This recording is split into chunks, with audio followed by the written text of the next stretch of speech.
Hello, everyone. So I have been feeling really meh about my sound on sax. I feel like I can really hear my classical training when I play, and my mind went straight to my tone being the culprit.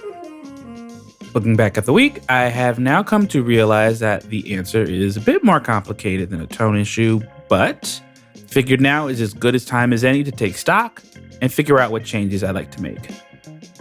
I found this mouthpiece exercise from a video on jazz tone from Saxologic, where you start on a note and try playing chromatically down and back up to the original note. And on the first time trying it out, I realized that I keep a very tight embouchure. I definitely use more pressure on my top and bottom lip than what's necessary, and that made me realize that my sound probably isn't as flexible as I want it to be, rather than it being a tone issue.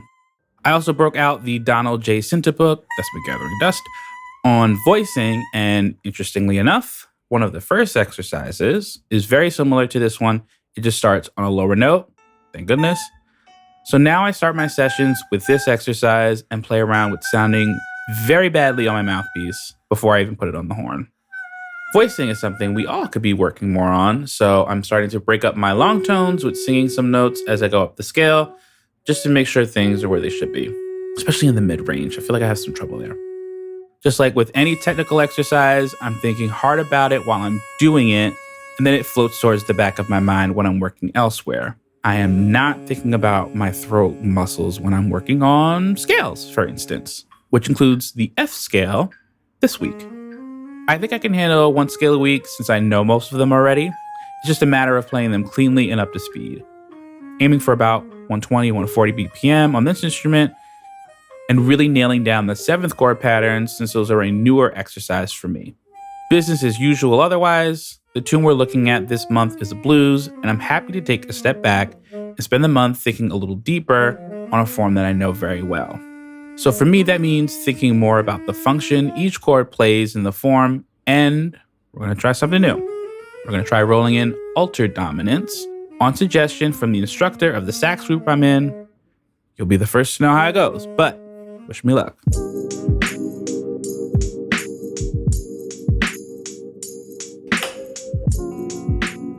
All right, story time. When I was in high school, I thought I was going to be a music teacher, and I would spend the summer volunteering with my current educators, helping them teach new students.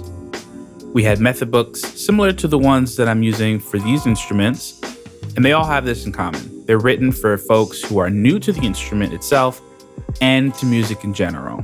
Some kids pick things up easier than others, but I'd say if someone was about 80% of the way there and understood the core concept, we were able to move on to the next topic.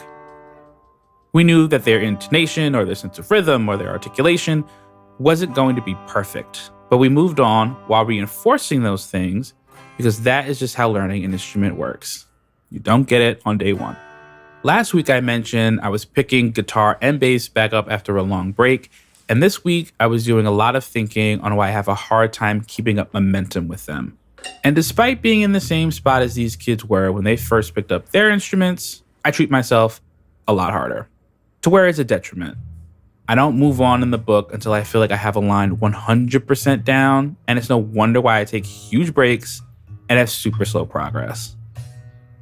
So this week, I chilled out and made a point to push through an exercise even if I couldn't get it perfect at the tempo I wanted. And I really had to take a step back and remember how to practice. On bass, I honed in on the warm-up exercises, put the metronome on, and pushed through it. I don't have a single perfect take of me doing this, but we got through it. And through that process, I was better able to understand the picking motion in my right hand. Shout out to content creator April K for putting out a video on this. It was very helpful. And the movement and finger pressure I needed to have in my left for a line to sound clean. Those finger isolation exercises popped up again because I realized that they were flying all over the place for no good reason. On guitar, I worked on an exercise involving a line that was moving up the fretboard while using alternate picking. And I tried to do it all at once. Spoiler alert, didn't get very far. So I just practiced the mechanics of the exercise, practicing the rhythm and picking on just one note. Then, when I had that down, I added the movement of the fretboard and fared a lot better. Wasn't perfect, but better.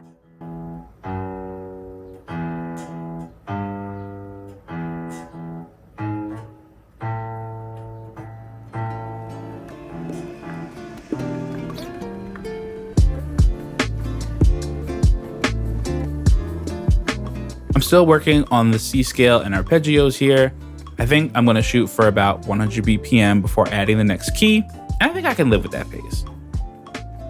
I remembered on sax, the scales do get easier as you're just doing them and getting into the mechanics of the instrument, so I'm hoping that rings true here too. The tunes are still coming along, and I'm throwing this block chord exercise that I got from my theory teacher back into the mix. It's a very helpful technical exercise, and I'm going to treat it as an add-on to the key that I'm working in.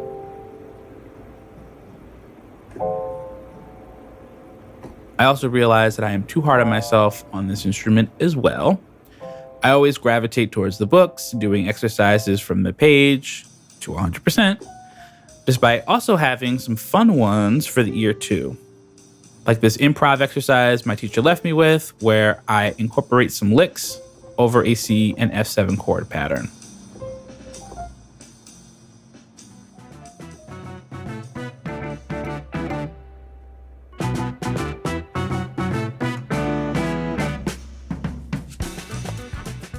Not to get too meta in just the second video of this series, but as I was putting together the first, I thought I should be putting more fun really into all of these, but especially piano. I'm going to make it a new goal to add something fun to do for at least 3 of the instruments, everything except sax. Since I'm the furthest along on that one, I have a much easier time staying motivated there. And it's not that I dread playing the others, it's more that my inexperience on them can be a bit overwhelming when it really doesn't have to be.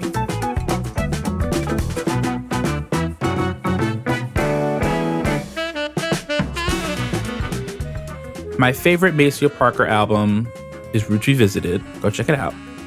And I was thinking about it this week because it's what got me interested in the saxophone as a child. But most importantly here, it's a cooler way to say back to basics. Yes, that includes playing and learning scales to a metronome, remembering good posture and finger position, and voicing and chord patterns and making sure you're alternate picking correctly, all when you're at the beginning so you have a good foundation to build on. But it also includes remembering why you're doing this in the first place. So, thanks for watching, happy practicing, and remember to have some fun while you're doing it too.